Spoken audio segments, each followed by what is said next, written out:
call the meeting order. Please rise to the Pledge of Allegiance. I pledge allegiance to the flag of the United States of America and to the republic for which it stands, one nation, under God, indivisible, with liberty and justice for all. Good morning, everyone. If you would silence your cell phones, and we'll take a moment of silent prayer.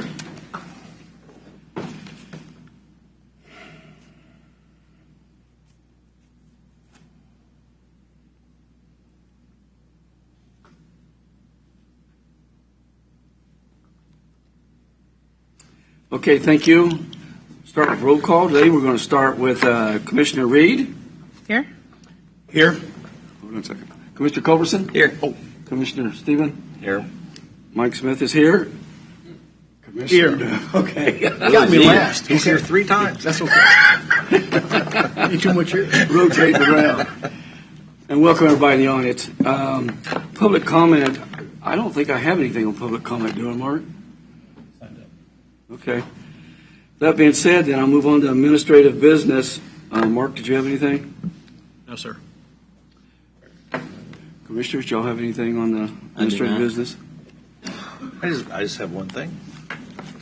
I just want to note for the record that today is the anniversary of Roe versus Wade, when it was overturned a number of years ago now, but the issue still goes on. And tonight in Tonganoxie, we're having a dinner. We've done it for 3 years. My wife and I rent out the restaurant, the 1866, and we raise money for the Sparrow Clinic or other pro-life cause. I've always ran as a pro-life candidate when I've run for office, and I still stand for that. And I think we should remember the weakest among us. Do you have anything for this? No, Commissioner. Okay. Mr. Chairman, I take that back. Could we get an update from, did Willie and Mike make it down to Topeka last week? I was going to just check and see how that went. Yeah. I think it went. Yes, I think the hearing went well. I'm just a little confused with, and Commissioner Stephen explained to me what was really happening, because he put a bill in last year, from what I understand, and I think that we might get some progress out of that. Okay. Could you say what the bill was? Well, the bill last year was a 4% cap on valuation of property tax. This year they're running it, and I did not put the bill in. It was Senator Tyson that did it, but we supported it. We took a letter from all 5 commissioners and supported it. But last year's bill would have capped at 4%. This year's bill caps at 3%, but it also includes a provision, and this has to be voted on as a constitutional amendment, that this year's bill allows the legislature, if this is adopted, they could later come in statutorily and change that amount down. If they could adjust it downward or leave it where it's at, so that could be changed statutorily. The 3%. Yes. So if they find that 3% is too much, Yeah. right? Yeah. So that's a good change. I was there for the first hour, and I had another meeting to go to in Topeka or Kansas City, but Commissioner Dove was there for the whole thing. Yeah, So I thank you. Is it also the fact that the legislature can raise that? Is that also in the bill? that's not my understanding. My understanding is they can only lower it. Okay, I just want to be clear. But I could be corrected on that. Okay. I think they can only lower it. Only lower it, but they can't raise it. And just to explain this to people that might not know what we're talking about, it's a bill that we wanted to put in place that would only allow an increase in your valuation to go up 3% a year. If the county appraiser appraised your property and he wanted to raise it 25% all in 1 year, this cap would mean they could only raise it 3% a year until they realized that 25%. So this was what the bill that they went to testify for to try to get them to do last week. That's a good starting point. I appreciate you gentlemen going up there, because we've been working on this, and being out of Topeka there for years, we're glad to see you back up there too. And Mike, of course, you taken Jeff's led the lead on this for quite a bit. So very good. 26 states have a cap. Kansas does not. So in Kansas, your property taxes can spike and spike and spike right now. So it definitely needs to be changed. Very good. Thank you. Very good. I only have one thing. Last week I should have done it before. Last year I nominated Commissioner Culberson, even though he didn't want it, to be chairperson, and he came in and did an excellent job. Sitting up here doing this, or any elected official, whether you're in fire district, school board, whatever, can be very challenging, and I appreciate, Jeff, you handled it last year. You don't have it half so tough because you got Doug is gone now, and so these two aren't going to argue near as much as they did before. So. You don't know that. I don't know about the You don't know that. I'm still waiting to see how this is going to work out. You got to remember, I got one vote, no vote for chairperson. She may come after me, and I just don't know it yet.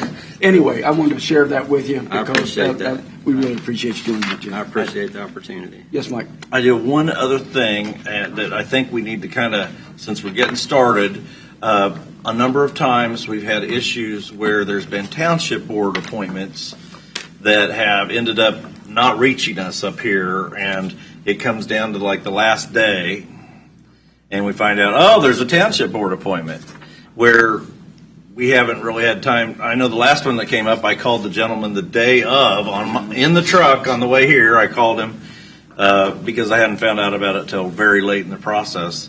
So, and this is for Mr. Lawfrey. Any ideas how we could make this process improve or change? Commissioner, we have asked in the past for the clerk to notify you because by law they have to notify the clerk's office that there's an opening on a township board, and then they have to advertise it, and then the applicants submit their information, and then the Board of County Commissioners approves it. And we put that on the agenda. In the past, we have asked the clerk to notify the board when they're notified of one of those openings, and I can make sure that the new clerk is also aware of that. Sometimes that did not happen, but I think we can ask for it again and reaffirm. But I always put it on the agenda so that you'll have it in your agenda packet, and that's usually when I find out about it. Let me ask you this, though, Mark. Do we get notified someone's stepping down, though? Not always. They have to notify the clerk. Because that should trigger. A lot of times they will notify the commissioner from their district, maybe, Okay. but not always, and they're not Okay. required to. It goes to the clerk's office. Okay. That they have to send in the letter of resignation. This is usually just to fill midterm positions. Okay. So no, but they do advertise it and put it out there. It's just that sometimes you won't know about it until it goes on your packet, your agenda packet. And for the new commissioners, typically if there's a resignation of a township officer within your district, you'll make a recommendation to us, and then we will vote on it to confirm your recommendation. But if you don't know about this happening, that makes it more difficult. So, And one thing I should have said last week, too, that a few years back, the Planning Commission has 2 reps from each district. And so if anyone steps down, y'all will be making the recommendation to ask the board to appoint them to it. And I'd suggest, and I know some of these board members are doing, I'd always meet with them, to talk to them. I don't know if anybody's stepping down now, but it is your appointment to make to the board. I don't think there's any stepping down. There could be, but I'm not sure. There could be, yes. There could be. I'm not sure yet. I got it, Mike? that's it. All right. Moving on, consent agenda. Mr. Chair, I make a motion that we accept the consent agenda as presented. Second. Motion is second. Any discussion? Seeing none, start the roll call with Commissioner Reed. Aye. Aye. Aye. Aye. Aye. Thank you, folks. Board action, consider a motion to report commissioners to committees and vacancies. Now, I know this has come at you at the last second on something, so if we can't get them all done today, I'll understand. But there's a couple that I would like to throw at you right now, and then ask if they want to say, first of all, and these have to be voted on. These have to be approved by the board, the motion made. The Workforce Partnership CEO Board of the Third meets on the 3rd of Tuesday. I'd like to see Commissioner Mike Stephen nominated for that position on that board. She showed an interest, and sometimes it's hard to get volunteers to do this. Is there any objection to that or any discussion? Second. Or you need an official I need a first, motion, right? yeah. I Well, motion know to you're approve. at now. Okay. Was that Vanessa made a motion. We got a You made a second. motion for that? Yeah. I'll second that. Okay, motion second. Any discussion? Commissioner Reed? Aye. Aye. Abstain. Absolutely. Aye. Okay, thank you. Then we've got, and these, some people may be interested in this, and I have, by no means, I'm locked into this. I'm going to skip down a little bit because I've got the ones that I know I want. For 20-something years, I sat on the LCDC and Port Authority. I'd like to sit on the Port Authority, but I know there's been some interest from some other people that may want to sit on the LCD, so I'm going to break this out. I'd like to be nominated to sit on the Port Authority representing the county. So moved. Second. Motion and second. Any discussion? Mr. Reed? Aye. Aye. Aye. Okay. And the other one that goes along with that is the LCDC. Is there any person that would like to sit on that? I'd like to nominate Vanessa Reed. Vanessa, you comfortable with that? I'll accept. Okay. I'll second that. Any discussion? Call the roll. Commissioner Reed? Aye. Aye. Aye. Okay, we got a couple of them done. Okay, I'm looking at the Mental Health Advisory Council at the Guidance Center. It's a monthly report. Now, Mark, if I get sideways in this, remind me. We have one board member on that, one county commissioner on that. Yes, we have one representative. It's the Mental Health Advisory Council. It is not the Guidance Center's Yeah. Board of Directors. This is the Mental Health Advisory Council. Okay. Well, do I have any interest on that one, Mr. Doug? I'm just asking. If you're not, I was distracted by this iPhone over here. Could you repeat that, please? It's the Mental Health Advisory Council. It's at the county, at the Guidance Center. The county commissioners, there's one county commissioner is allowed to sit on it. And let's go a little. Let's talk about it a little bit so he knows what he's getting into if he decides to do it. Mark, you want to say anything on this? Or? Yeah, so this started out as a task force, I guess maybe 4 or 5 years ago, maybe longer than that, actually. It was a task force that the county put together, and after the task force completed the task they were assembled for, there was a lot of other work they identified that they could continue to help with. So they continue on as an advisory council, and they meet monthly to discuss the needs for mental health facilities, treatment, issues that are ongoing in the Leavenworth County area, and maybe legislation that's coming up that they're interested in. So it's a good board. They've been meeting on a regular basis. I think they have really good attendance, and Commissioner Cos was our representative on there. I think even maybe before she was a county commissioner. So. It is an important board, especially with the way times are nowadays. Yes. Somebody you want to... And that was a board that Commissioner Smith and Commissioner Cos were very instrumental Commissioner in Doug Smith. getting established, and it's pretty important. Yeah, it is. She said she wanted to stay on one committee. I got that. I didn't put it out there. Okay. I didn't do it. Wasn't that one. You have any issues with serving on there? I don't have any issues with sitting on that. In fact, it's something that I probably should have spoken on because the church that I attend, we're putting together a facility for mental health, being that Kansas has been noted as the last in the United States as far as mental health, which is atrocious. That there should not be. Yeah. So I would be happy to serve on that committee. Thank you. So moved. Second. Any further comments? Thank you, sir. Commissioner Reed? Aye. Aye. Aye. Absolutely. Aye. Okay. Thank you. Okay, we're good on that one. Here's A one comment. Go ahead, Mike. I am interested in replacing Commissioner Doug Smith on the MARC Board of Directors. Okay. And that was one down And there. that is because of trying to get this payment in lieu of taxes. We've been working on this for quite a while, and I'd like to continue those efforts. And Jeff, you sit on this too, don't you? Yeah. Okay, are you the alternate, Jeff, or you just both? think Two there's two. on there? That's what I was going to bring up. We're actually 2 full members, but we also need another alternate because Vernon Fields was the alternate, and he's resigned from that. So we need an alternate picked also. Anybody interested? I'd be happy to do that if there's no conflict of interest. That would be great. That'd be great, especially when working in the state. Okay, well, let's do this one first. Let's get a motion to put Mike Steben on the Board of Directors. A second? We got a motion and second. Any discussion? Commissioner Reed? Aye. Aye. Absolutely. Same? Okay. And I'll make a motion to put Representative Dove as the, or Commissioner Dove as the alternate on the Mark Board of Directors. Second. Any discussion on those? Commissioner Reed? Aye. Aye. Aye. Okay, very good. Okay, couple more.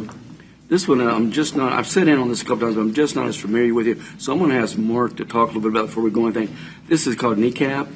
They do things for, I believe, the helping kids and the homeless and stuff like that. But Mark, could you go in more detail? Because I know you were giving me information on it yesterday. Yeah, this is one that, again, Commissioner Cos served on this one, the Northeast Kansas Action Plan. They do stuff for homeless. They do stuff for kids. It's a really good organization. They do meet via Zoom since I think their physical meetings are actually in Hiawatha, I believe. That's they right. move around. Yeah. But they also do it in Zoom meetings, so you don't have to drive all the way up there. It's in the evenings, and I think they meet quarterly. Yeah, it's just a quarterly. Yeah. But anybody takes this, these meetings can go on for a few hours, so just need to be aware of that. That's done by Zoom? Yeah, right. It's all Zoom. Or if you want to go in person sometimes, when the weather's nice, that's fine too. But so, is anybody interested in county commissioner sitting on this one? I'd be happy to do that since. That ties in with the other one. It really does, Commissioner. Okay. I'd like to make a motion that we appoint Commissioner Dove as the kneecap representative from Livermore County. Second. Motion is second. Any discussion? Okay. Commissioner Reed? Aye. Aye. Aye. Abstain? Okay, thanks for taking up. You're right. Those tie in together, I believe. I'll say. Okay, one of the last ones we've got, unless I've missed one, is the Juvenile Correction Advisory Board. Been in for law enforcement all those years. We need two, I believe, Mark. Is that correct? This would be replacing Commissioner. I think this is, we just need Not one. one, Commissioner Doug Smith. I will take this if no one doesn't want it, but I'll gladly hand it over if anybody else is interested in it. A second. Well, that makes that interesting. Okay. Quickly. Okay. Were you Anything? interested? I'll be fine with Commissioner Smith doing that. I'm more than welcome to turn it over if you want it. I would like to see us reappoint the KCATA, though. Oh, is that the one with Commissioner Cos? Okay, let's get this first, and we'll get to that Okay. one. Okay. Well, you know the juvenile. This is the adult one, right, This Mark? is the JCAP. This is juvenile. This is juvenile. Yep. I didn't know if you'd want because of your schools and the thing you were part of, but if you're happy with that, I'll gladly sit on that committee if y'all want me to. So moved. Second. Waiting for that second. Motion and a second. Commissioner Reed. Aye. Aye. Aye. I know there's a lot I've of been saying these. aye a lot today. Now let's go to the one, Commissioner Reed, you had something. Before we do that, there is a open position on the adult. It's not listed here. The adult corrections advisory board, and I would like to serve on that if no one else wants to take it. Oh, no, there's a lot of them out there. I have no problem with that. I'll make that motion. I'll second. Any more discussion on that? Commissioner Reed? Aye. Aye. Absolutely. Aye. Okay. And then, Mr. Chairman, so I'm on the Chamber of Commerce Government Affairs Committee, Uh-huh. and I'm just offering it up in case one of the two new commissioners wanted that one. I don't have a problem with them taking it, but I'm glad to stay on it also. I don't know if you guys are familiar with what that is. The Chamber of Commerce meets second Thursdays, I think, Yeah. and then they'll put on I would be seminars. interested, And if you want. yeah, I'll stay on there. Or did you want it? I'm interested if you want. Okay, You then I wanna take move that? that Okay. Commissioner Reed take the, what's the name of it? Government Affairs Committee representative. Oh, yeah, that's right. It wasn't on here. Okay. I'll second that. Any discussion? Commissioner Reed? Abstain. Aye. Aye. Aye. All right. Now, I think the last one, I'll let you jump into that one. I don't have that one here in front of me, but I know which one you're talking about. I probably do. Go ahead. Yeah, the Kansas City Area Transportation Authority, I think, is a really important appointment, and I think with the change on the commission, we should look to re-establish that, even though it's midterm, as a current sitting commissioner. I think it's too important to not have someone that's currently sitting on the commission be in that appointment. That makes sense to me. So, when this came up, I had expressed interest because I worked for the railroad and those kind of things. But I'm more than happy. I'm more than happy to let Commissioner Cause fill out the term, but it doesn't matter. But if it's the wish of the commission to have one of us, I'd be willing to serve. When is the term up? It's 2 two, years. yeah. It's a midterm right now, I think. Oh, I see. So it's a full 2 years. I got some pushback. I think, if I'm not mistaken, this was the one that she had asked during one of the meetings Yeah. to remain on. And I Yeah. got some pushback at that time. And then I got more pushback this last, we discussed at the last meeting, letting her remain on there. I think some of the voters feel like we need to listen to the voice of the people across the board instead of just in this seat alone, with representation as well. So how should we handle that? Well, just make a motion if that's what we want to take it. We'll see if we get a second. Make your motion. So I would just make the motion formal that we remove Commissioner Cause, former Commissioner Cause from the KCA case. Why don't we not do it that way? Why don't we just put a Yeah. point? Yeah. Go ahead and make Okay. a motion to appoint, because I think. I'm you sorry, want it. my understanding was that we had to remove her Commissioners, I formally think first. because it is midterm and her term has not expired, that you would have to take action to Oh, very good, Vanessa. remove. Okay. You want to head up on us. If that's We're correct. trying to Word it. learn something. Okay, go ahead. Otherwise, they will. She would serve until the end. I of got that you. term. I got you. Okay. I'm just confused why we're removing her before the term's up. I would say, Go. okay, when her term's over, then change guard, but Just because for the next 2 years, we wouldn't have a current commissioner representing us, and we might be a little bit more out of the loop than if one of us was in that seat, so we could discuss it, more regularly with what's going on. for 1 year, right? Huh? It's in the middle of a 2-year term, so it'd be 4-year one more term. year. It's the middle of a 4-year term. Oh, it's in the middle of 4-year? Yeah. It's 4-year term? I'm not sure the exact end of the term. I think Oh, it's- okay. But it's 2 years left. I got you. So there's 2 years left. I don't know when it ends, to be exact. So. Vicky told me 2 years, so. That was my That's a understanding. while back. I see.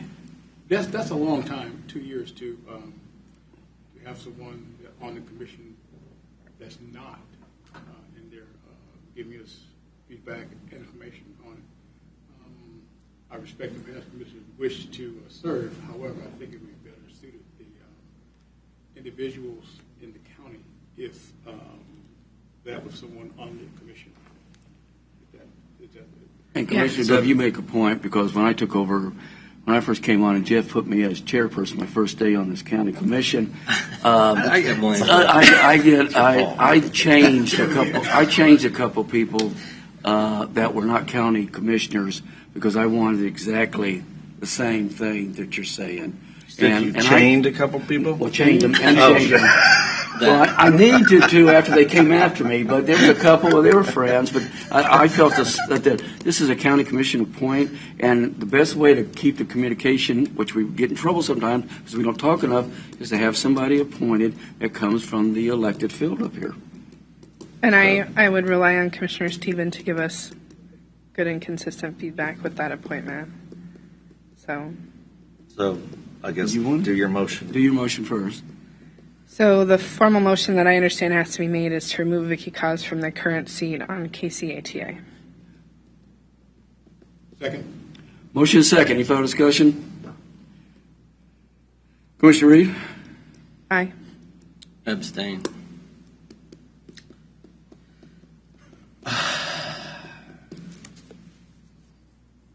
I guess I can understand the logic. Yeah, I'm with you. This has nothing to do with reflecting on Vicky because she did a good job. But I think that's what I started with when I started 6 years ago, was my logic is what you said. So I say aye. Aye. Okay, got that? Okay. Now, moving on to replace that. I make a motion to appoint Mike Stephen to KCATA to represent Leavenworth County. Second. I know Mike wanted it. Any comments?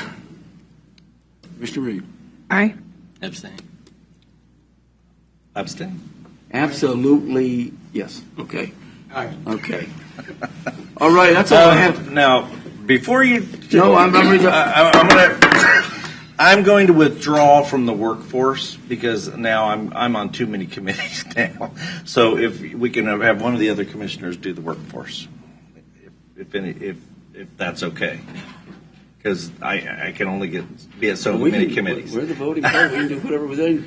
Mark, what do we have to do? Take the motion, withdraw it, or what do you want to do? I think you can just reappoint someone in this case. Okay. Who would like to sit on that? Before we have that vote, I'd like to have some comments by Mark to explain to us exactly what that really means.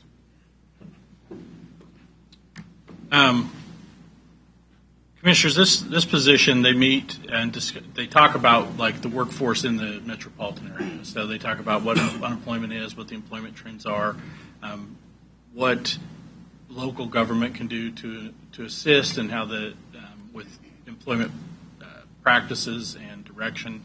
So I think they meet third Tuesday. Is that the one? Thursdays. No, hold it. I think it's third Tuesday. Yeah. In the mornings. Yes, and it kind of moves around a little bit, but I think that I don't think it's like overly.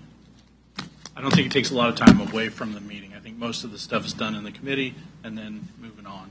So I have not attended one of those meetings, so I can't tell you exactly how their meetings typically go or how long they last. But you know, it's really important one because we're talking about workforce, and everybody here that's had a business or had to bring somebody in, trying to get people to work nowadays, it can be challenging. So we're trying to get people to come to Leavenworth County to take jobs. It's no good to bring a business in or a manufacturer and you can't get people to work at them. So this is like this is another important one like the rest of them. So did that answer your question, Commissioner? Yes, thank you. Okay. So is any interest in that? And it doesn't have to be a commissioner No. on the. Are you interested? No, I did it the first 2 years. I'm good. Commissioner Reed, are you interested in that? I can give it a go. We'd like for you to give it a go. Okay. Because So moved. Second. I'm losing control. Quickly. Comments? Okay, Commissioner Reed. Abstain. Aye. Aye. Aye. Okay, good. Very good to bring that up, Mike. Okay, I think we can move on to the next thing. Consider a motion to approve a letter to the fire chiefs requesting salary information. I think you got that in the packet, don't we? Yeah, Commissioners, this is the letter that was drafted after the discussion of last week. It's a draft letter. If this is not what the commission wants to send out, we can change it at your discretion. I don't see no issue with it. We're overseeing a fire board right now, but Short and sweet. I don't see any issue with knowing what salaries are. But that's still in my opinion. What do the other commissioners think? It's short and sweet. My understanding is that the commission doesn't have any control over what the salaries are, and so I just want to make sure that that's clear. We're not looking to control what the salaries are. It's just a matter of transparency from what I understand Commissioner Stevens' recommendation. Yeah. I think it's just to get it out there, what's available and what's been going on. I don't want no control of fire district fire boards anyway, but until we get it resolved, that's what's been thrown at us through the judge. But as far as that's my understanding on the information we requested. There's no other thing except that, unless I'm incorrect. You're right. So do we need a motion on that or just our consensus? You'll need a motion. Motion? All right, I move that we approve the letter that council has drafted and have it sent out. Requesting salary mission. Okay, second. Second. Any more comments? Just, again, clarification that it's public information. It's just a matter of transparency. So just a formal request. Exactly. Okay, if there's no more comments, Commissioner Reed? Aye. Aye. Aye. Aye. All right, very good. Thank you. Consider a motion to approve letters to Senators Moran and Marshall and Representative Smith regarding Munson Hospital. Commissioners, this is a letter that was discussed last week. Senator Marshall's office had sent out a notice that they were proposing some changes to the level of service provided at up at Fort Leavenworth and at Fort Riley in Kansas, so that he was going to be opposing it. And the commission asked to draft a letter stating that we supported that stance as well. Yeah, Merrick Pittman had reached out to me to ask if the county would also support what Leavenworth was going to do. Okay, good. Send a letter to them. Okay, any discussion on that? Not, I'll ask for a motion. Mr. Chair, I make a motion that we approve sending out a letter to Senators Moran and Marshall. Second. Motion and second, any discussion? Mr. Reed? Aye. Aye. Aye. Very good. Consider a motion to approve the annual agreement to treat noxious weeds. Come on down, Bill.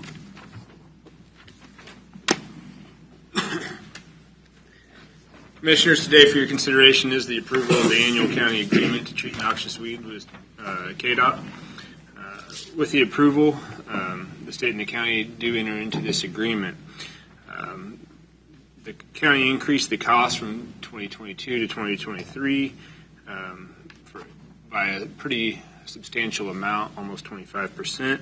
This year we increased the price another $3 an hour, or 8.5%, to reflect current costs of the staff that are working out at the noxious weed department. I do want to state, though, this is a compliance matter. In all practicality, it is very unlikely that the county crews will at any time be treating noxious weeds within the KDOT right-of-way. We do have the ability to, but they also have their own maintenance crews. And whether they want to use mechanical maintenance or spray tanks at the back of dump trucks, they have the ability to treat their own right-of-ways. We have not completed any of this work in the past 5 years that I've been the Public Works Director. We do maintain over 1,500 miles of right-of-way and ditches that are under the county's direct responsibility. And as you guys are well aware that have been on the board for a while, one of our largest areas within the department that we do get calls about is mowing. It is very hard in a wet season to get all of the mowing done. We only have 3 tractors mowing all 1,500 miles, and that's without any mechanical breakdowns or staffing issues. This was something that in the past they did have a much larger staff when we were using inmate labor from Lansing Penitentiary, and that labor was never replaced. So since that time, which is prior to my employment here, the amount of staff working on clearing the right-of-ways of both trees and mowing was reduced by approximately 15 people. And so the likelihood of us getting out and treating these areas is very unlikely. I just wanted to be clear about that. But this keeps us in compliance, and if something were to occur where we needed to, this allows us to be reimbursed for our county costs. If you have any questions, I'd be happy to. Reimbursing being the key. Commissioners, do you have any questions for Bill? I'd like to make a motion to approve the KDOT supplemental agreement for the second phase of the Tonganoxie Road High-Risk Rural Roads Project. That's the next agenda. Oh, sorry. Same subject almost. Consider a motion. I would like to make a motion to approve the annual agreement to treat noxious weeds. Yeah, she's on a roll.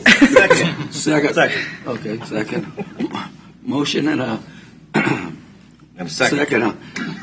Got me going so quick. Choked up. Coughing on that. Any comments? Need some help? Yeah, I really do. I'm an old guy. Give you a second cup of coffee. Yeah, that's it. Commissioner Reed. I need to borrow your glasses, apparently. Aye. I got 2 pairs here. Thanks. Mr. Goverson. Aye. Aye. Aye. Aye. Okay, now we're going down to consider a motion to approve the KDOT supplemental agreement for the second phase of the Tonganoxie Road High-Risk Rural Roads Project. And Bill, with you 2 new county commissioners, would you make sure we go into a little detail so they understand exactly what we're doing here? Yes. So Leavenworth County was awarded 2 high-risk rural roads projects. These projects are both located on Tonganoxie Road. One starts near Tree Corner Farm for those who are local to that area and recognize it, and it goes approximately to the large barn just south of Stranger Creek that you see on the east side. And then the second project starts just north of the curve north of the Stranger Creek bottoms and continues north up past Hollingsworth Road's curve. This project will consist of the removal of about a foot of pavement at the edge of the road where they will bench down and create a flat area underneath the edge of the road. They will then bring that shoulder back up and widen it out, and they will pave 5 feet on either side of the road and put in rumble strips, and then we will install new ditches with a clear zone of all the trees and 1 to 4 slopes and a flat bottom to prevent cars from rolling over when they do leave the roadway. That section of Tonganoxie Road actually has a higher traffic count than K-16 Highway west of Tonganoxie. It has over 3,000 vehicles a day and has a extremely high traffic accident rate. It is the highest, the south portion is the highest traffic accident location for serious injury accidents in the county. We did receive 2 different awards, so just for reference for the new commissioners, these projects take a very long time and they are federally funded. And so we were awarded the first phase in 2021. We did go through the design and acquisition process on those projects, but we are 4 years into that process currently. We were awarded a second phase of the project as that was the second highest accident rate location in the county for injury and fatality accidents. KDOT then tied those 2 projects together, and so they have separate project numbers, and they will be bid as individual projects. They actually had 2 separate design firms, but they will be bid and awarded to one contractor. So the overall cost between the 2 projects that comes in the lowest will be the contractor who KDOT selects. The county does not bid these projects. Once we administer all of the paperwork for several years and get it all the way to the end, working with KDOT and the federal government, then they let the project through the KDOT portal. That does put it into the Davis-Bacon wages and prevailing wages of the federal government and the federal government requirements. The project should be bid by the end of the month. We are just now tying up some of these administrative loose ends like this agreement, but we are hopeful that construction will start approximately May 1st. At that time, I expect Commissioner Stevens specifically to get a lot of phone calls. There is going to be a posted detour on this project.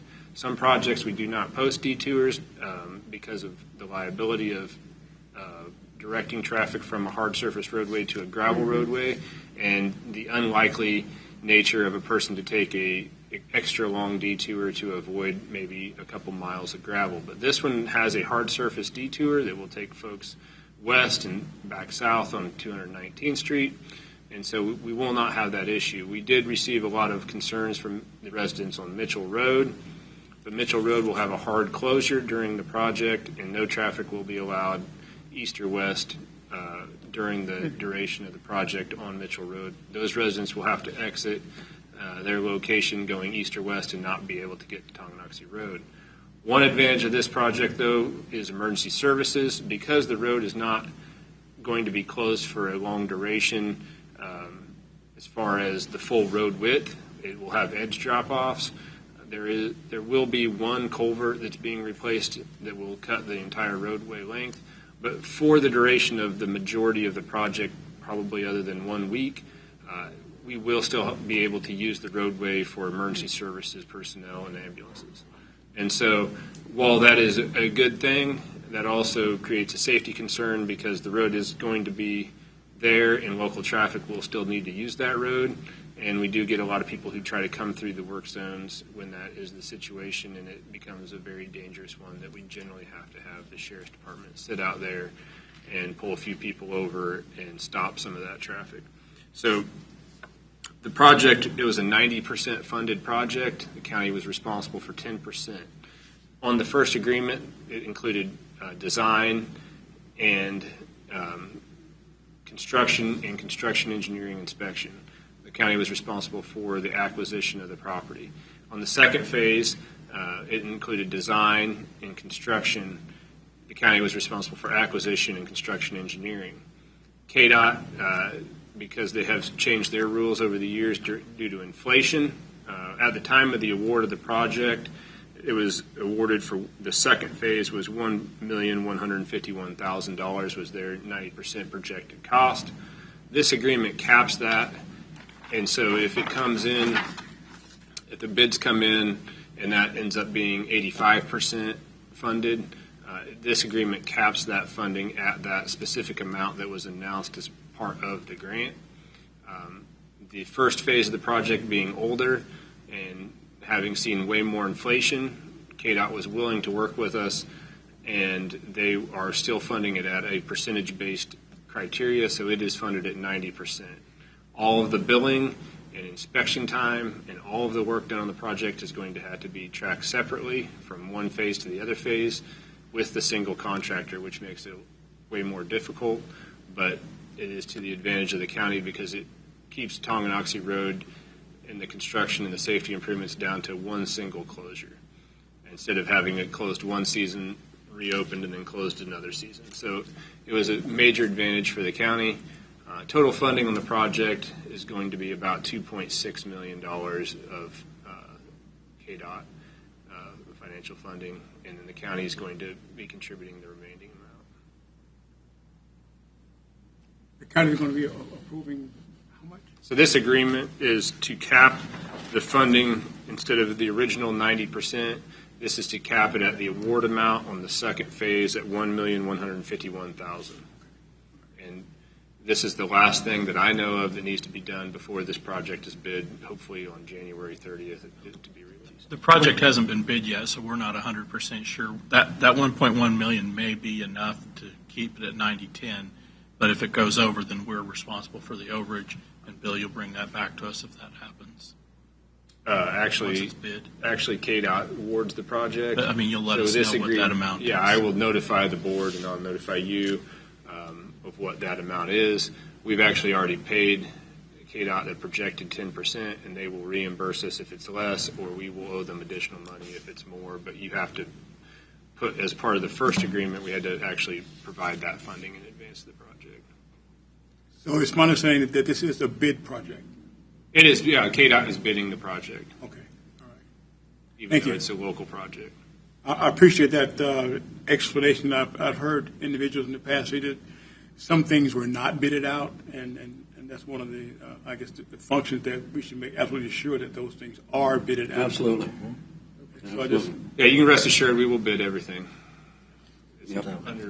I think the only things that we've been challenged with in the past that weren't bid were water line projects that were part of a project that we had to have a water district move their water lines because statutorily they are not required to bid their work, even though all other governmental entities are. Yeah, so I think that would be true. the only time, but we bid all of our work. There's been a couple instances where, maybe one instance where we only received one bid, but we put it out for bid. Put it out for bid and advertised it, and we try to get it to everybody that we can possibly get it to. This project, the last time we bid a federal aid project through KDOT and KDOT led it, we had 6 bidders. I anticipate because it's a prevailing wage job, we'll have union and non-union contractors bidding on this work. I appreciate that explanation. Thank you. Yep. I don't know why you would not bid every project out, just the way it looks. So we've done that ever since I know I've been up here. So that just keeps it clean, and I think Bill's always done that. Been a lot of times, depending on what's going on in the country, whether we don't get too many bids, and sometimes we get a lot. So, but I appreciate the review on that, Bill. Mike? Just to comment on what Bill said is a lot of these projects have been looked at as where there's accident-prone roadways in the county, and that's where we focused on, reducing that accident-prone area. This is one of them. We did the work on 158th Street there by the Elm Grove Church up to Metro, putting shoulders on. There had been several fatalities there. In the process of putting a roundabout there at the Elm Grove Church, KDOT is going to level the hill and put a roundabout. So, and that's the county asked for traffic studies. So that's something that we were able to impact. But most of the roadway improvements, or not, I don't know most, but many of the roadway improvements have been designated towards accident-prone areas. So we're trying to reduce the accidents. I appreciate that, that explanation, because I've been, you hear rumors all the time about things happening, and Leavenworth County is not taking care of it.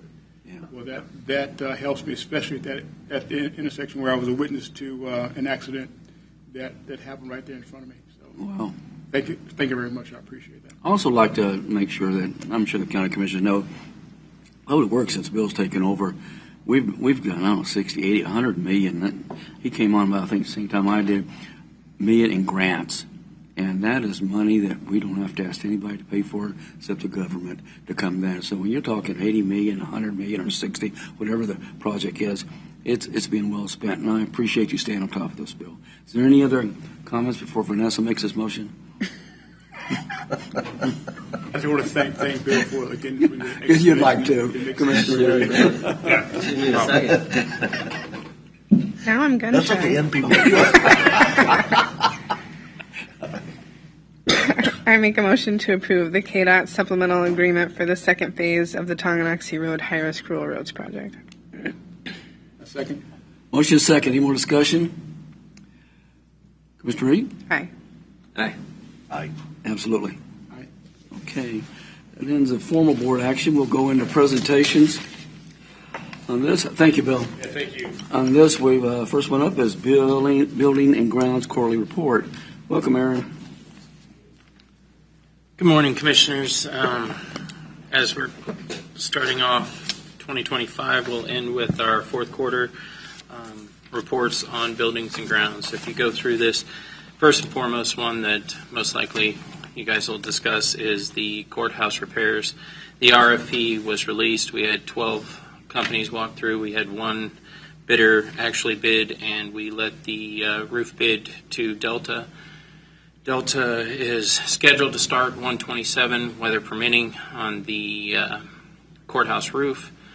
With that, it will have a closure of our parking lot on the southwest corner, as that's the only location that I can close to allow them to put dumpsters and a crane and items that the construction company will need to take items up onto the roof. I cannot use the handicap parking lot, as that always has to remain accessible, and we don't want them parking on the lawn. So, as this is our fourth quarter, you'll see in there we had some exhaust fan replacements on the roof. We had an air handler that we replaced all the bearings and pulleys, air handler 2 on courthouse roof. Transfer station, we had a RFP released for backup generators at Scale House 1, Scale House 2. Those generators have been set. The co-op is going out today to set propane tanks, and then those will be completed. EMS system, we had some HVAC issues and drainage issues at the health department, which is the old medical building. Cushing, our double door entries, which used to be the emergency room entries, we had issues with. Double door entries are always expensive when you start getting into motor replacement and items on those. In the future, that will be a replacement. It will be a $20,000 to $25,000 replacement on the double door systems. We had a heat exchanger go bad on the multi-stack chiller at the Cushing building. This heat exchanger was bad when we acquired the building. They were running on the 1950s chiller, 1960s chiller that they had in there. They had put a brand new one in there.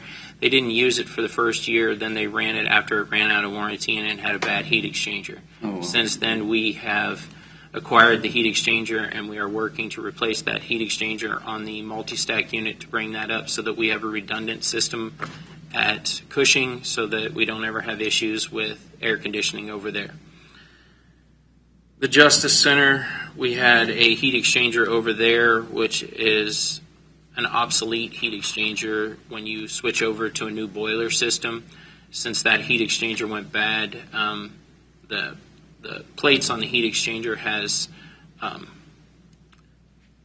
it's a sandwiched item, and it has basically rings in between there. Those rings started leaking over time. We went with a three-way valve there, as it is a more efficient way of us moving our water than a heat exchanger, and it also sets us up that when we remove the boilers there and go to a cabinet system boiler, we won't have to remove the heat exchanger at that time. The three-way valve is what would have been replaced with that, so we're preemptively taking care of that when we had that heat exchanger go bad.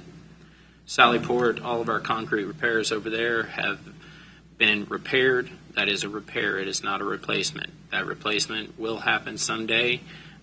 Currently, that is not the priority over there. The priority would be to extending the life of our boilers as long as possible, which we've gone through, and we're looking at our options there.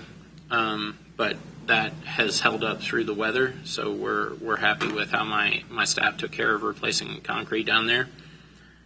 Miscellaneous items, since we moved into 2025, the LED light conversion, which we received a $76,000 grant, since it has to be completed in one calendar year, we will be using our capital money to start purchasing the LED lights for the Justice Center to change over from fluorescent. My staff will do all installs, so all $76,000 of that will go to fixtures, and we will not be paying any labor on that. Good. Last item for you guys is our wonderful sewer districts. Highcrest has been a thorn in our side. We had grinder pumps. Ever since COVID happened, grinder pumps increased in cost exponentially.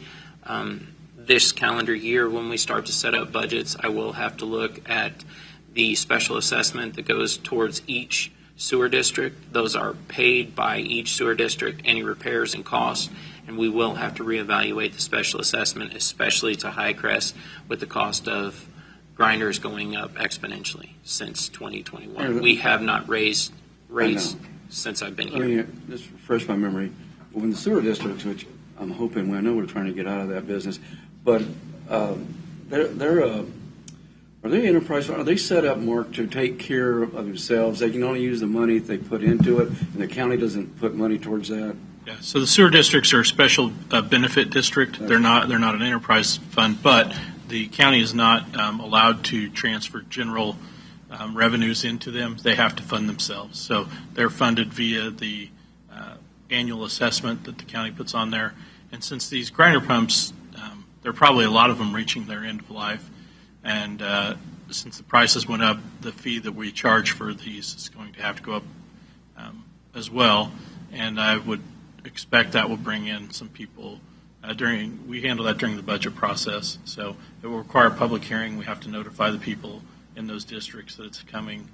And there's not a lot we can do about it. Right. Well, you're going to be replacing grinder pumps. When the level of the line is set like that, we had 4 calls yesterday for frozen ones. Yeah. When Lansing used to have them, we had all kind of problems. We finally got away for the most part, and the way it made it is gravity fed, so we didn't have to worry about any of those pumps or their turns or something like that. Anyway, sorry.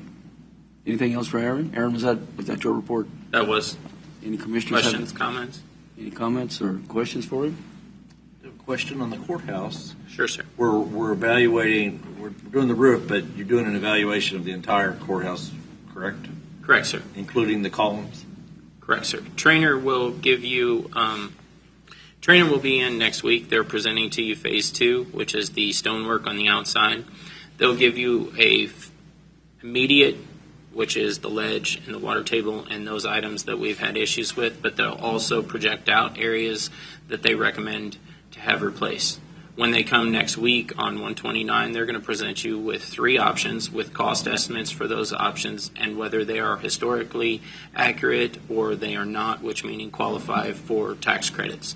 From those, the county will make a decision on which direction you guys want to go. We will lead the charge that way with RFPs and then bid phase 2. And just to clarify, some of this is dictated by the historical status of the building. Well, I think that's what you'll be discussing next week. Right now, the first phase, the one they're starting, that's replacing the roof. That is, there's one way to do it, one way only, and that's what they're doing. The next phase they'll be talking about is whether there's an option and if there's a cost savings for that option. And that would be the ledge that goes around the building that pieces have fallen off of, that you've all seen and are aware of, which is why you have to walk under a scaffolding when you come into the building. So that'll be what's on the agenda next week for discussion. They'll present to you what your options are there as far as staying historically accurate or not. If you don't stay historically accurate, I think that's what Aaron was saying, is then you're not eligible for the tax credits that we can go out and sell, which is about a 30% savings to the county if we're able to do that. So if the staying historically accurate is within that 30% threshold, then it would make a lot of sense for us to stay historically accurate. If it's not, then that's a discussion and a conversation that the board will have to make. Well, Mike's office is the one following in, so I'm not too concerned about that corner over there. So everything else we can get to. Let me ask you this, Aaron. With all the weight and the ice we had on this roof and the problems we've had, when they get up there again, will there be some other type of damage that we're not aware of right now, or have they been literally staying on top of it? We have been having Mid-Continental comes out and does checks along with Trainer. That's part of their contract very good. with us. So after the snow load and clears and we start on the roof, Trainer will be out as well for another inspection on it. I know that when we had an issue in former David Van Parish's office, now Mr. Mike Stevens' office, Commissioner Stevens' office, we had a crack in there. They sent out their structural engineer, double-checked all of it, and went through it and found that it was just cracking. It wasn't anything to do structural. Thank you, Aaron. So I'm not likely to fall out the. I was worried about you, Mike. No, sir. About you. Any other commissioners have any questions for Aaron? If not, thank you, sir. Thank you. Thanks. Have a good day. Thank you, Aaron, for the presentation. Okay, the next one is one I brought up, and it's just for discussion. We've had public comment policy in place for a while, and, as a mayor, as in Lansing, I've been on both sides of this, so I'm not here trying to say we want to do half the morning, which a letter or email we got from someone saying that's what we want to do. What I've noticed, though, and when I've had people talk to me about is 3 minutes is just not enough to really get across what they want, especially if you've never addressed a governing body. Sometimes that can be a little intimidating, or if you want to show some facts.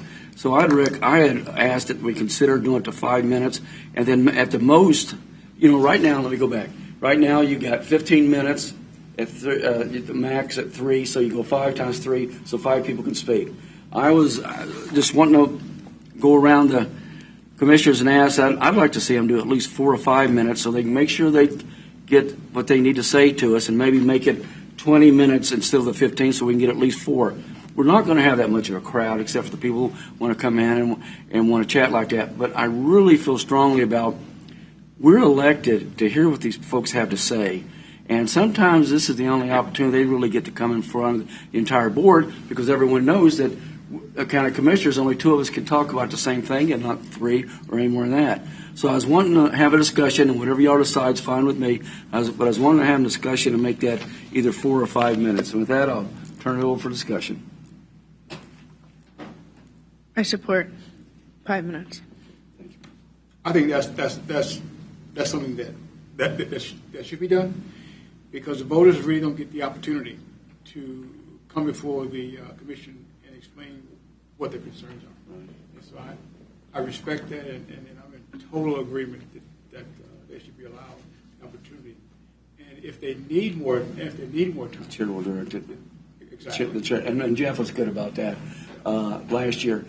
Again, they put us in office. We need to hear what they have to say, and I don't want to. And everywhere, and I know sometimes people can get up here and turn to the audience, which I'll tell them to come and look at us and talk to us instead of turning to the office. But most of the people come up have a legit gripe or something they just don't understand, or something we may not know.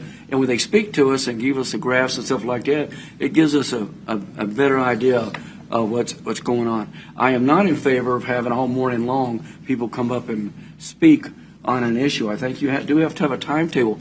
But I think sometimes you have to take what's out there and say, okay, do more people need to speak on this? Because this is a sensitive issue. If they do, then we should let them speak. Absolutely. Jeff, I know you were on the other side of that at one time. Go ahead, guy. Yeah, I mean, I was trying to get 5 minutes from the beginning. So, Okay. yeah. But I also want to be wary of, are you talking about the agenda items before the meeting or the non-agenda items at the end of the meeting? I was talking about the ones before. Yeah, so the ones before, I want to be careful not to have like contractors and high-paid staff Yeah. sitting here and waiting, Yeah, for and we have to a long catch that period and of time. advise them.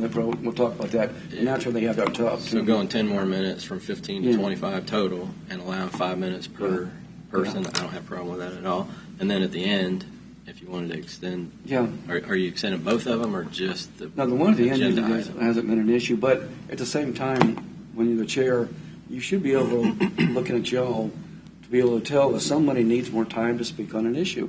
And I don't want to rush it. I mean, we're elected here, and they're going to tell us things we don't want to hear. But folks, you took that job when you got elected. So I think we should at least hear them out. You're going to make the final decision anyway. Agree. Right? Well, I want to just speak a little bit on behalf of this policy, because previously the policy was that they were making folks wait till the end of the meeting to have any kind of public We comment. changed that. And we did change that last year. I thought that was egregious. I have people from Linwood and Tonganoxie driving 35, 45 minutes to come, and then they have to sit through the entire meeting. I thought that was absolutely ridiculous. This policy is a lot better. My personal view is I would limit them to 5 minutes, and I would leave it open. If we have a room full, I'm being paid money to do this job. If whoever wants to speak, I will listen. If it takes 2 hours to listen to all the public comment, I'm more than happy. I don't really think we need to have a limit. That being said, I can understand the reasoning for the limit. But the other point is that 95 or 6% of the time, we don't have anybody here making public comment. So if you have 1 or 2 meetings a year where you have a large number of people, that's going to be the exception. And then the other thing is the chair, if it's redundant, if they're coming to the podium and they aren't making a point that's not, I mean, you don't need to make the same point over and over, If you have something new, come up and make a Mike, point. I had to do that when I was mayor and we were doing McIntyre Road. We had 200 people that are upset about the Lansing portion of it and the county portion of it, which was a good point. But about halfway through, I let them all speak. But about halfway through, and there was a lot of people, 25. Then I asked, is there anything new that needs to be presented Right. to this board? If so, please come forward. If not, we understand what you're saying on the other issues, and we need to get going so we can act on it. And I think that's what you're saying, Mike. I'm used to more stringent rules being in the State House, because you didn't get the opportunity, because that time limit was cut off, and the public did not get the opportunity to come forth and state what their views are and their concerns. Yeah, I mean, So too. I can appreciate that. Thank you. If you have something else you want to say on that, please. Okay, so Mike wants to leave it open-ended, but we're still going to need a motion, right, Mark? Well, this is on under discussion. So you'll It'll bring be it on back next, next week? because it is a policy, we'll put it on next week's agenda.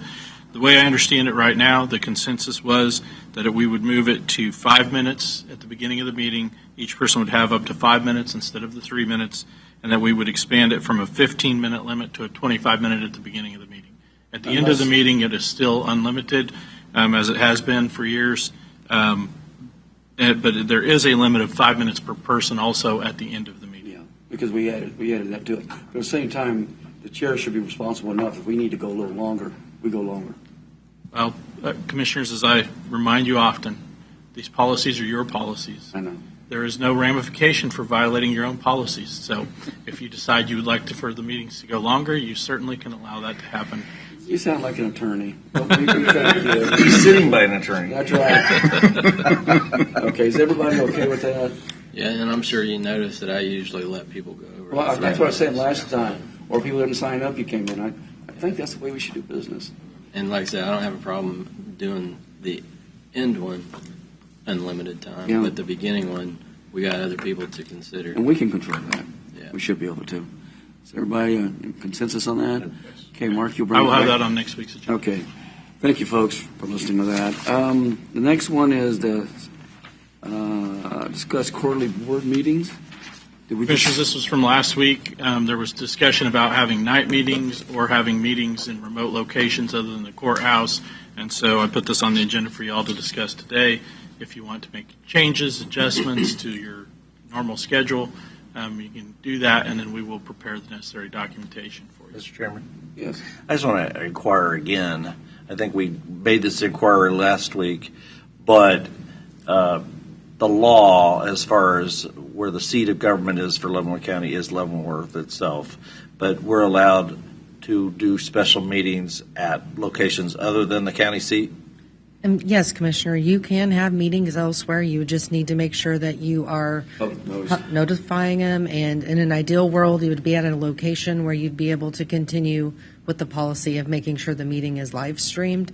Sometimes that can be a challenge. That was going to be my question: is how are you going to feed these on YouTube? Well, if I we know don't get them Commissioner Dove brought this up, and when I first came in to COVID hit us, instead of doing that, what we did is we met with the other governing entities and we went there. Remember, we started with Leavenworth, went to Lansing, then went to Baser, and then COVID got so restricted we couldn't go any further down the limit like that, and so we did a joint meeting with them.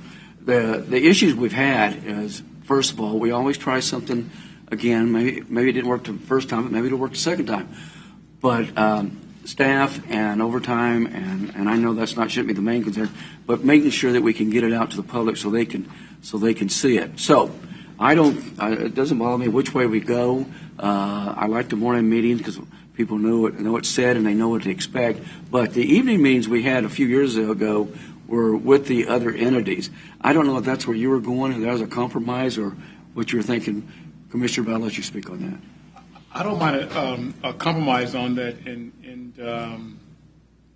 getting that done, because I do realize that there are individuals that have to be brought in on this in order to make it work, so that everyone gets a chance to have their voices heard, right, and to have a proper vote. Yes. Because without the information and other voters who do not get a chance to come to the meeting, it's a little challenging. Well, and I think what we did when we did this, we made these intentionally in evenings at the same time, whether Baser, Tongi, Leavenworth, Lansing, Linwood. I always wanted to go to Linwood, down up to Easton. We worked off their schedule. So, and they were in the evenings. So you're going to have an evening meeting on most days, because I don't think any other ones do it during the day like us. But of course, the county's set up a little different. So, any more comments on that before we get into the discussion? Vanessa, do you have anything on that? I'd like to see us in this, if Commissioner Dove's okay with it, I'd like to see us start going to those quarterly meetings again with the other entities, and then take it from there. And if we need to adjust, we can always come back and adjust. Did we notice those up when we noticed them up? They were like a meeting. We weren't actually conducting county business, but we were noticed up. The public could attend. Commissioners, we were discussing county business. Right. And anytime you are discussing county business, it has to be a public meeting. So yes, and that's included. So if we just make more of an effort, like if we're in Baser, we just make more of an effort to let the public know that they can attend. Yes, absolutely. Yeah. So I want to make sure I'm understanding, because the quarterly meetings with the cities are different than us having a regular board meeting in the city. So are we talking about doing a quarterly joint meeting with the city? Yeah.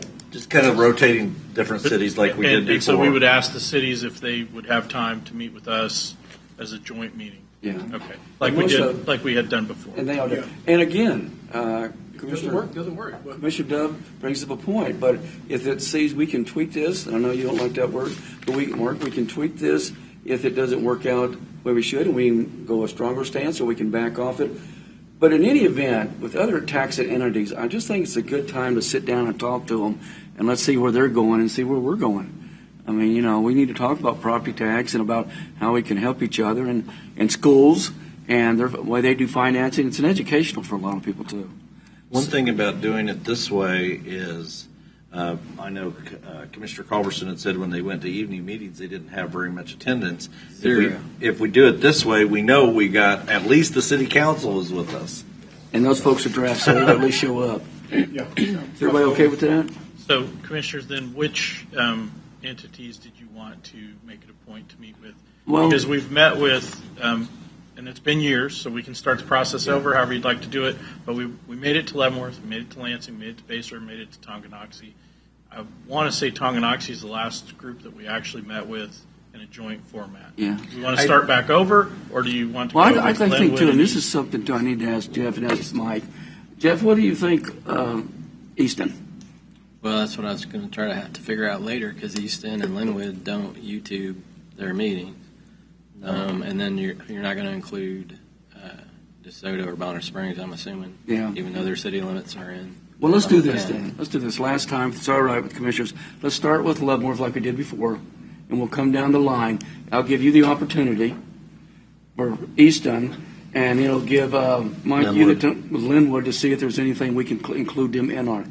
I want as many people included on these things that we can do, if that's all right. Well, I would think we would have a couple options there. We could potentially bring in a video crew for that specific meeting if we met there, or if they were willing to have their meeting in a different facility that already has video capability. But I think it would probably be easier to go to them in that case. Shouldn't seemingly be too I large. think there's I a think way to that's get an that option. done. Yeah. I would just ask if, we can talk about this later. It doesn't have to be a part of this right now. But, a lot of the times we talk about how big of a tax portion the school districts are, Yeah. but we don't really have a lot of communication. I kind of talked about this at the breakfast that we I had. remember. So if we can think about, is this the appropriate time to bring in the school boards and have all three entities together? Or Well, I don't know if you're aware, but the last time we tried to do this, it was about property taxes. And we invited every single school board. And did we receive a response from anybody? We received responses, but we did not meet with any. But we did. So we did. So I don't think even it was shared with some of the boards. Some of But them didn't even respond, but the few that did respond said no thank you. And so that was what I was going to say. If this board is open to including the school districts, we need to make sure the invitation goes to the specific school board member, isn't sent through the superintendent. well, they control 60% of your property tax dollar. I would think, though, we'd want to do, just a thought, we'd want to do the cities first, and then we put it out, because I'd like for the county to meet with the school district one-on-one and not have a bunch of other, so we can go Yeah. one-on-one with them. So if it's okay, good point. It's a good point. We'll start with Leavenworth and go down, and then when we get to towards the end, then we'll start seeing if the schools will respond Perfect. back to us. Awesome. I think you have insight on one. Thank you. Okay. Commissioners, a lot of times it's about the messaging, obviously. I think some of the school districts last time felt like the messaging may be that we were somehow going to criticize them for their portion of the Well, property and, tax. and Mark, you make a good So point. I think when we reach Yes, out to not the communities, Yeah. I think when we reach out to the communities, we also need to let them know why the purpose of what the purpose of the meeting is for. So I will be asking you all if you have an agenda when we meet with each city, what that agenda may be, so that we can Right. let them know, so that we all are on the same page and we No know what this surprises. is about. So it's not, no surprises. I think that's the big thing. As long as they're I aware, agree. they get a chance to then respond to what it is. I would love for our agenda to be building healthy relationships, because I hear, that maybe the county and the city doesn't work amazingly together, and I don't understand why that wouldn't be the case. So I think that if we can put a foot forward in good faith that we want to have a great relationship with you, whichever entity it is, and just kind of open the door for good communication. I think with the cities in the last 4 or 5 years, we've come a long way. I mean, that's one reason I ran when I was in Lansing, because we felt like we were the stepchild out there. We didn't have representation. That's when they only had 3. Before we went to 5, we don't feel like nobody was listening to us. And that when you feel that way, then you're on the fence right off the bat. I think now, for the most part, and we're going to disagree. We're going to disagree with cities on annexation or roads, stuff like that. But that's part of it. But I think it's a lot better than it was. I think where we really need to dig in is make sure what Mark, and I think maybe you're saying, is let the school know, hey, we're your partner. How can we do this together? And you can pick up the phone and call me. You may not know me, but you can pick up the phone and call me. And I think we can get there. The school board is going to be our biggest challenge. Yeah. Being in the State House for 8 years, that was always something that came up that people felt very reluctant to say what they really meant and how they wanted things to go. So I think that's going to be like the messaging of that is really going to be important to get individuals understanding. We're not your enemy. Okay, we're here to help the taxpayers and help to protect those individuals who are being taxed out of their homes. Okay, because of insufficient information that was given or not given. Okay, so that's where And I also would say we're probably in a better position now with the school anyway, with Commissioner Reed just coming off it, and Commissioner, Aaron, our guy, our maintenance guy, being, I think he's the president of Lansing School Board. I know he sits on it, so we've got an end to at least start setting those things up and try to have those conversations. We've got to get away from this turf stuff. We've got to get away from calling people's names. I guarantee you, when I was sitting up here, we had, for my first 2 meetings, we had people coming here calling the county commissioners' names, or it's going both ways. I won't allow it. You just don't get anything accomplished. We vote and we move on. Y'all didn't see me pitch a fit for Vanessa voted against me.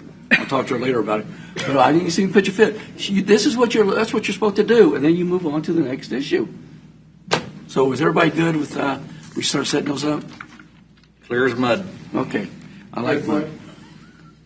I can't take Mike anywhere. Okay. Kind of executive session, Mike. You want to? All right. I move that the board recess for a closed executive meeting for discussion of subjects involving the legal interests of the county and confidential matters related to pending litigation as justified by KSA 75-4319B2 for consultation with legal counsel, which would be deemed privileged in the attorney-client relationship, and that the board resume open meeting at... Is it 20 minutes you need? 20 minutes. At 10:35. That's good enough. In the meeting room of the board, present in the executive meeting will be Commissioners Jeff Culberson, Vanessa Reed, Mike Smith, Willie Dove, Mike Steben, County Councilor Misty Brown, and County Administrator Mark Lawfrey, and others that may be called. Second. Motion second. Mr. Reed? Aye. Aye. Aye. Aye. All right. Go ahead. The board has returned to regular session at 10:35. The camera's not on yet. It's on. It's on. Did it come on now? No action was taken and no decisions were made. The subject was limited to the legal interests of the county.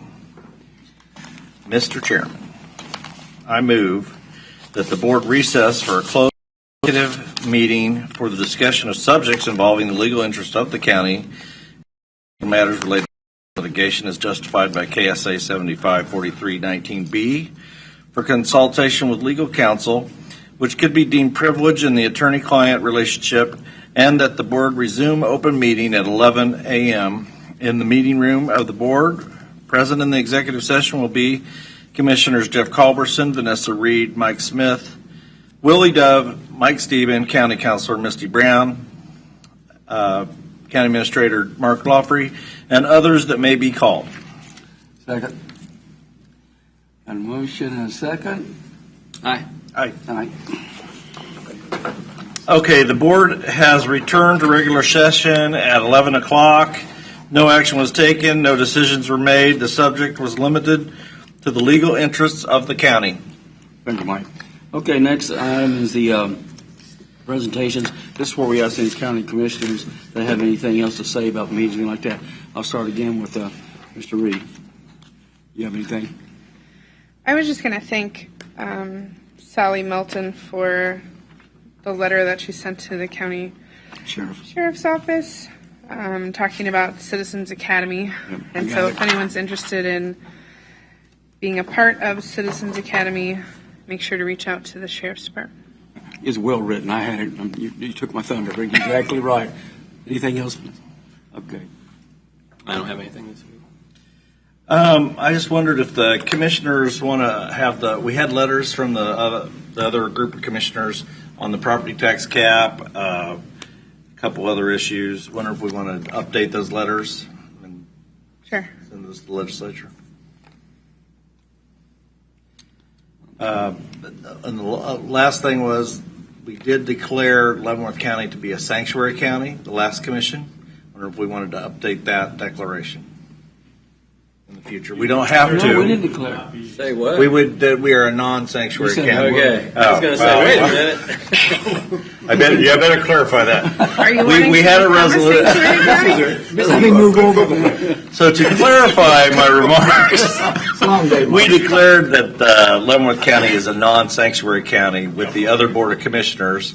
And just to keep that up to date, it'd Okay. probably be good to put that on the agenda and reaffirm that. Okay. Yep, sounds good. So no problem. Commissioner Bovee, have something? I want to ask something. I've noticed that and I'm sure everyone has noticed it, is that since we had this big snowstorm, okay, and the road people have been out there to repair it, and now in my area, it's all broken up again.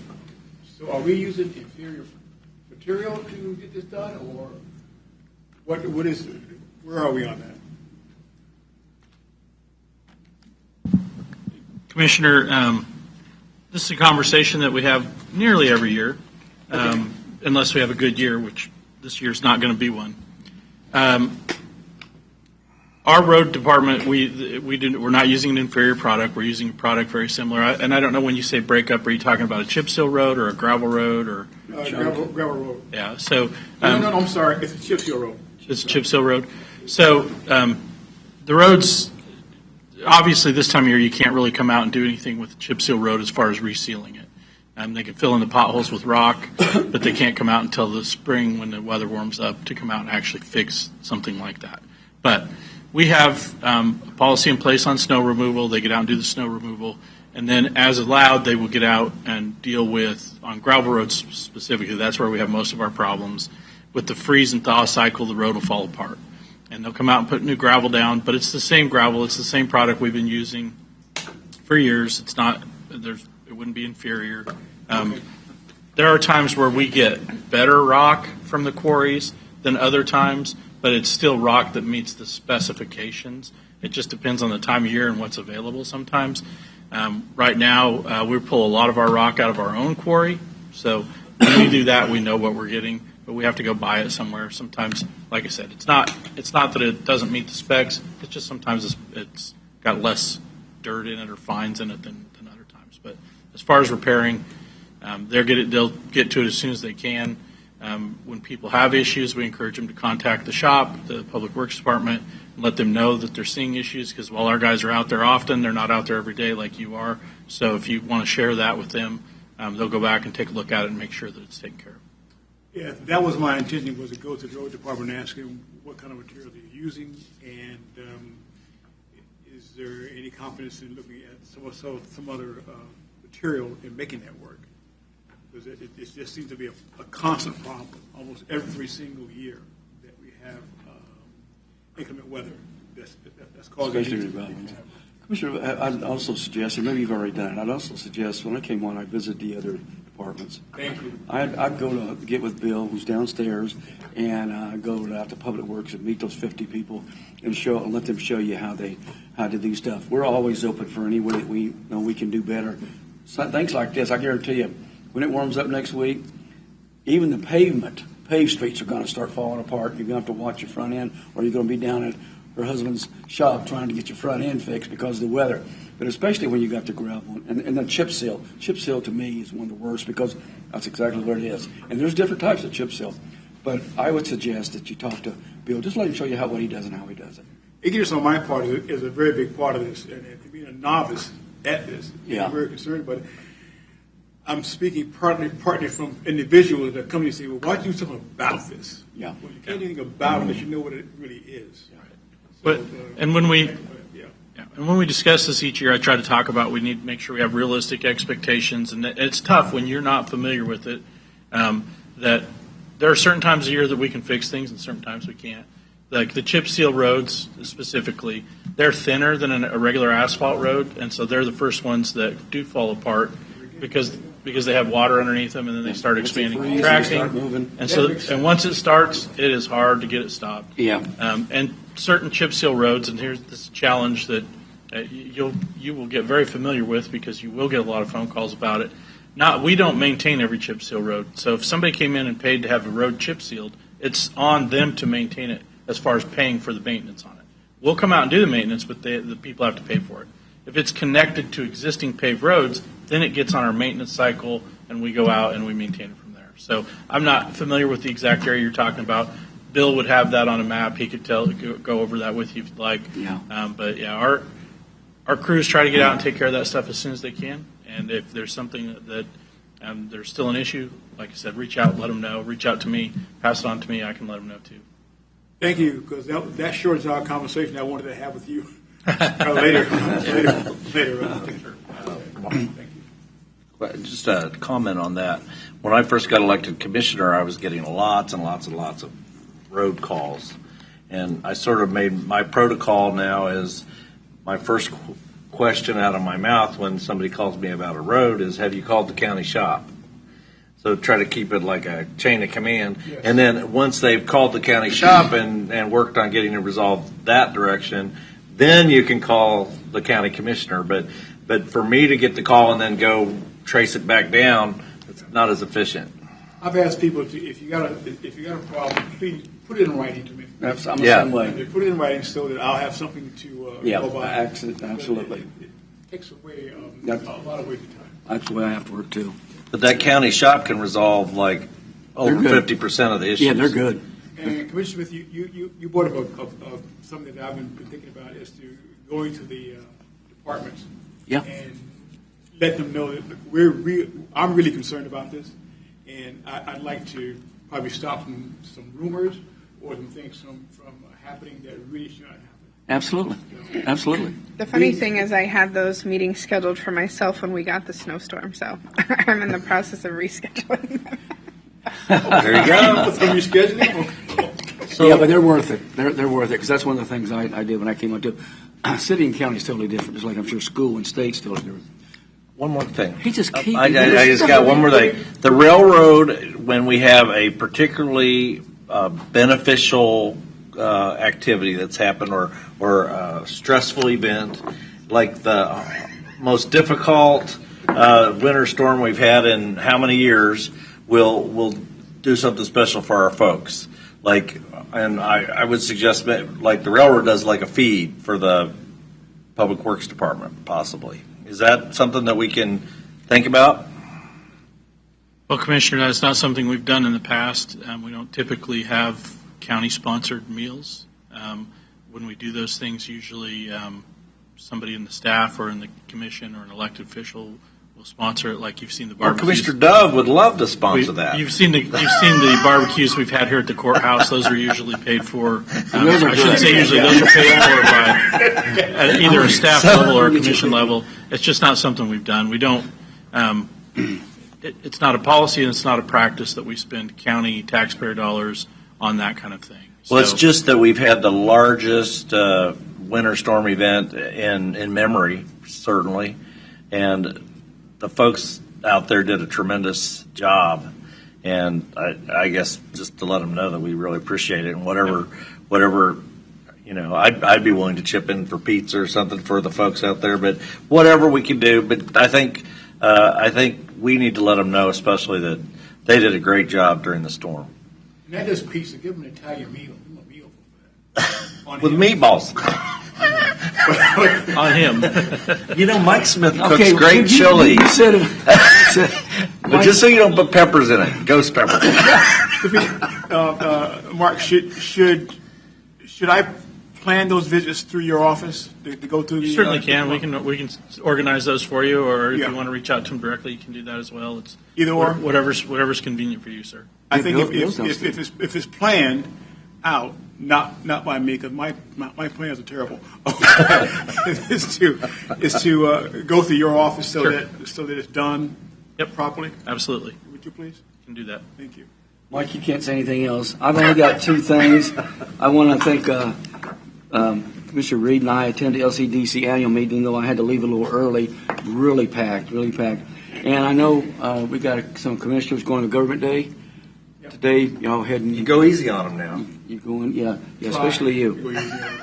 With that, since I don't want to get Commissioner Stephen talking Sorry, again, I did I take a motion. Yeah, go ahead. I forgot to say, that in my onboarding, I did come across some DEI training and just I guess, more gender focus on, do you want your pronouns shared with fellow employees and stuff that I thought was interesting. And so I did reach out to our staff, and I felt like they took a very quick response to it. And so from my understanding, nobody should experience either of those things going further. Appreciate help with that matter. Yeah, and I tell you what, that was a surprise. And Mark can be the first one to tell you, we don't do stuff like that. But that's been handled, big organizations, but I'm glad you caught it, because we sure didn't.